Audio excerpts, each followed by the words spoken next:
Hello everybody. So today we're going to be talking about some of the weaponry that was used in Vietnam.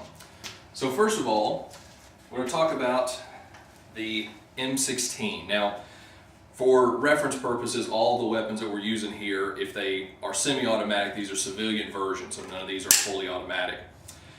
But originally when the Armalite rifle was created in the late 1950s, this is a very space-age looking weapon to go from consistently wooden stocks and heavy rounds into plastic in this kind of shape. A lot of people didn't think it was going to work very well. And truth be told, out of the testing phase, it worked extremely well.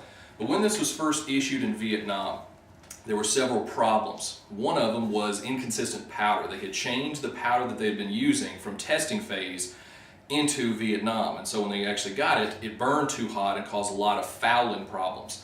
So that meant that whenever you actually tried to rack this back and close the chamber, a lot of times it wouldn't fully seat, but you also had gumming up problems in the gas tube and other things like that. They also didn't issue cleaning kits under the assumption that it didn't need cleaning, which in a humid tropical environment was a bad decision and caused a lot of jamming problems. But pretty quickly, within the first year or so of the war, they started recognizing the issues, added a chrome-lined barrel to prevent any inconsistencies with the ammunition itself, changed the powder, plus added cleaning kits, and added this forward assist that you can see right there, the little tube thing sticking out there, so that you could hit that to seat the chamber, seat the bolt if it didn't actually seat correctly. It also has, right there, is a particular nice feature that whenever you actually open the chamber, that's a dust cover. So whenever you have a round seated, everything is locked and loaded, you can cover that up and you can get pretty much mud, dust, anything else, and it'll keep out an action until you actually pull the trigger, and then it'll actually open up. Compare that to the standard type of rifle that we think of that the enemy might have been using. This is the Automat Kalashnikov model of 1947, or the AK-47. Now, one of the main differences is the type of round that they fire. The M16 fired a 5.56 millimeter round compared to the AK firing a 7.62 by 39 millimeter. Now the actual size of them tall wise isn't that much different, but it is a very big difference compared to the caliber itself. But ballistically, they will both do essentially the same kind of job, just a little bit differently. Now one of the other things that is very different about the AK compared to the AR-15 style model is that these being made in the Soviet Union initially, this was initially made by Russia. When these were produced, Russian models of nearly every type of weapon generally allowed a lot of space inside of everything for the moving parts. One of the reasons being that it can resist a lot of dirt and weathering, but also in sub-zero environments when metal expands, it'll still operate without having to have as much oil, which also could freeze. So with this, it's really hard to break one. You have to work hard to actually make this thing not function. But the main thing between the two of them is the fact that with the AR-15 and with the M16 in Vietnam, even though they had some initial problems, there's still a reason that it's the main issued weapon even to US forces today with the M16A2 or the M4 version. The action itself functions near flawlessly if you maintain it. But if you don't, it won't work. If you don't clean it, if you don't take care of it, you just kind of leave it in the mud or dirt or sand, it will gum up, it will not fire very well. But with the AK, if you don't do much of anything with it, if you never clean it, if you let it rust shut, it pretty much will still function, but it won't function as well. This is not going to be nearly as consistent in your accuracy or in the weight or in almost anything else as the precision of an AR. But it'll still do the job good pretty much across the board. So these are a couple of the main weapons that we would typically see. So next let's look at some of the other types of things you might see in Vietnam.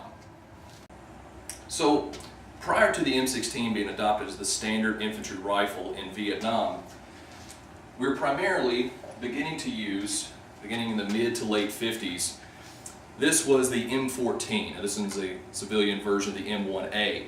But the M14 was a modified version of the M1 Garand. Now the Garand used throughout World War II fired 8 30-06 rounds from an en bloc clip that loaded into the top.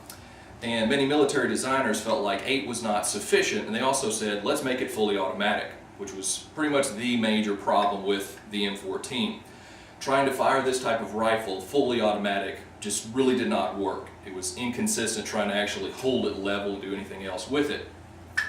If they had kept it with a semi-automatic, it might have been a really good battle rifle. But particularly even in the jungles and rice paddies of Vietnam, in open distances, this could be an effective weapon.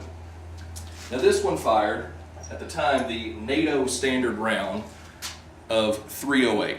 That's 7.62 by 51 millimeters. So very, very close to what the AK is firing, just a little bit higher casing. So as the M16 replaced this, the M14 would consistently still be used by U.S. Marines for about the first couple of years of the war, and then afterward as a sniper rifle, you see here with the scope attached to it on a correct mount.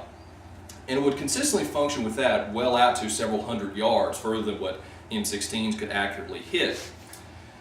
Now compare that to kind of the general equivalent of what the enemy might be carrying. This is the RPK. Now this, again, was basically taking the standard infantry rifle of an AK, extending the action a little bit, adding a longer barrel and a bipod for consistency, drum magazines, and fully automatic capability. So this would mean you'd have better range and better stability trying to fire at longer distances. You also see the scope attachment there as well. So one of the things that we also see throughout Vietnam is trying to figure out what works and what does not work. There are plenty of things about the M14 that work better and more consistently than the M16 did. But the other thing was that they found out that most actual actions take place in under 200 meters.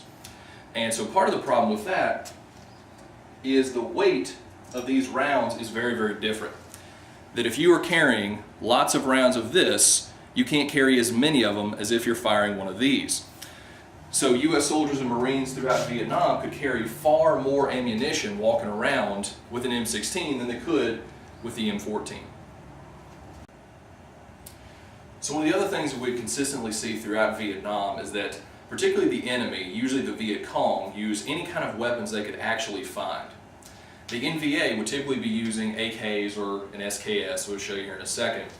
But for the Viet Cong, they'd use anything that happened to be left over. Particularly, Vietnam had been fighting wars for about the previous, well, several thousand years, but more particularly since World War II, the Japanese had occupied what was then French Indochina.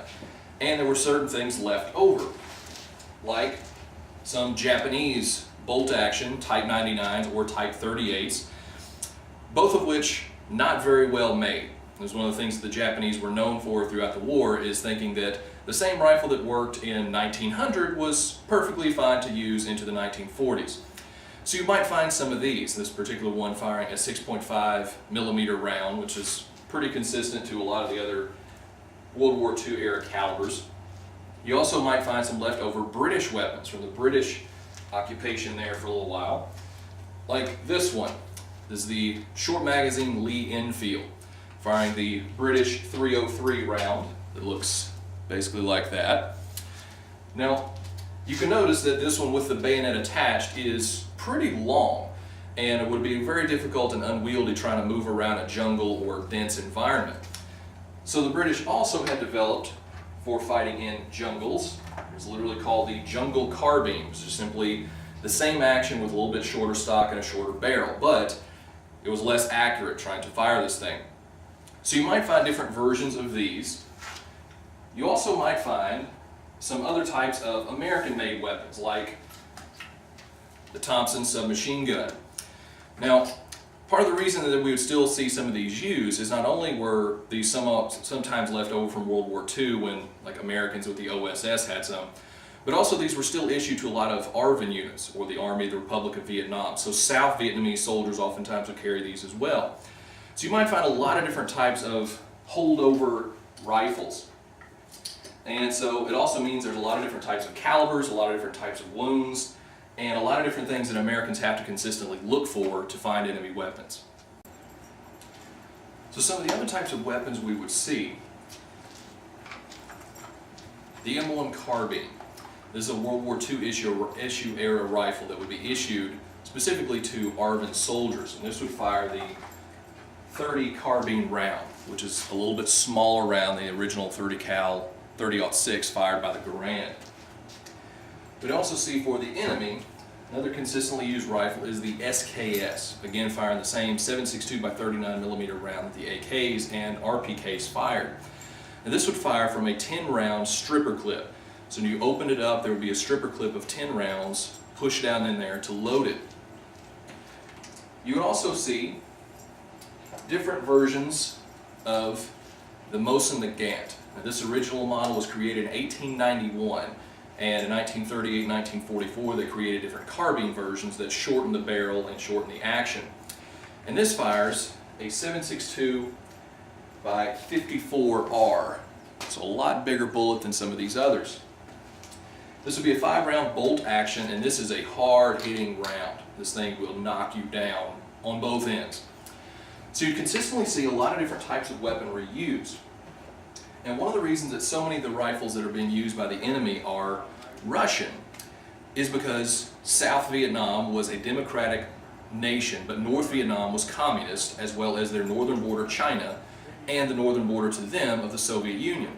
So naturally, North Vietnam and most of their weapons they're trying to use are manufactured by China or the Soviet Union. So lastly, when we think about handguns, this is the Tokarev, one of the types of pistols that is used by the North Vietnamese, firing, this one's chambered for 9mm. Now this one doesn't really fit the hand very well. The actual angle is a little bit inconsistent with what we think of for most pistols. But for the American forces, it's the classic M1911, firing 45 ACP, which stood for automatic Colt pistol. So it means the bullet is ½ an inch wide. Now the 45, firing 7 rounds plus 1 in the chamber, was consistently used by American forces from 1911 through World War I, World War II, Korea, Vietnam, and didn't get replaced with the Beretta 92 until the early 1980s. And 1911 and different types of clones using the same action are still very much widely used by a lot of military forces, a lot of police, even today. So lastly, one of the other types of submachine guns that we would see used would be an example of the British Sten submachine gun. And this one again would be primarily used in World War II. And this is a good version showing you the way that this is pretty much big chunks of metal welded together to create a firearm that was very cheap and you could make a whole bunch of them. Which is why it's kind of unwieldy. When you think about trying to hold this with the magazine on the side, it makes it want to lean farther to the left. Now this one is a pistol version, so it does not have the full kind of metal stock that would be on there. But again, you would find used with the Viet Cong pretty much any type of weapon that they could get their hands on. If it worked and they could get ammunition for it, and especially something like a submachine gun that's far more compact than trying to have a full-size rifle like the M16 Guns. Trying to hide one of those is a lot harder than hiding one of those. That again fires, like the Tokarev that one's chambered for, is the 9mm. So when we look at kind of comparing the different calibers of some of these, we can see that the M16 Guns fires the longest round of the 7.62 by 54mm, but that's very, very close to the round fired by the M14. So these are pretty similar. Ballistically, they're almost identical. We see the M16 round compared to the M14's 308, so we see a little difference there. The AK round, which is fairly consistent to the same 308, they're pretty similar in the way that they look and their shape, just a little bit longer chamber. We see the 303 British Enfield, which is another larger caliber round. We see the 45 compared to the 9mm. We can easily see the 45 is a lot bigger round than that one is, and the smaller 30 carbine. So a lot of different types of calibers, different types of weapons. And so again, there's a lot of different things that we can study with Vietnam, and these are only a few of the several hundred other types of weapons that would be used, not to even think about the US versions of the fully automatic belt-fed M60, M79 grenade launchers, and other types of automatic and semi-automatic handguns and other things that you would see used throughout the war.